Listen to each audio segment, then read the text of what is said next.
Tout d'abord, je voudrais répondre à Madame Obono, à Madame Panot sur les leçons qu'on est censé recevoir de leur part sur ce que nous devrions faire sur notre niche. Écoutez, occupez-vous de vos propres niches.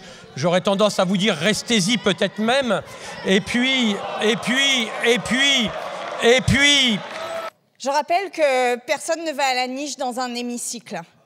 Qu'il y a des niches parlementaires, mais que personne n'y va.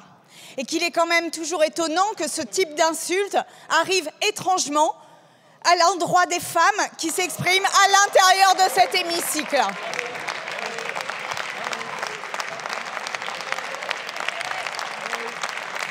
Il est quand même toujours surprenant qu'à chaque fois qu'il s'agit de crier pour aller au-delà de la voix de celui ou de celle qui s'exprime, systématiquement, cela tombe sur une femme. Je voudrais dire que que nous soutenons, au nom du groupe écologiste et social, la proposition de convoquer immédiatement un bureau en vue d'une sanction. Parce qu'il est inadmissible que ce soit le rapporteur du texte de loi qui ait des propos aussi indignes de la démocratie et de notre Assemblée. Quand on est dans un échange, il y a celui qui parle et celui qui reçoit.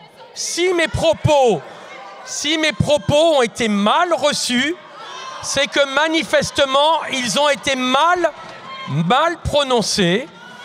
Et je le dis très clairement, je vous prie d'accepter mes excuses. Je vous prie d'accepter mes excuses. S'il y a eu de l'ambiguïté, l'idée était clairement de parler, Madame Obono, de la niche parlementaire.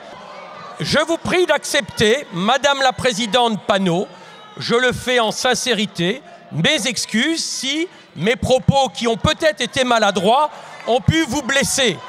Monsieur le rapporteur, vos propos étaient inacceptables et n'ont pas la place dans cet hémicycle.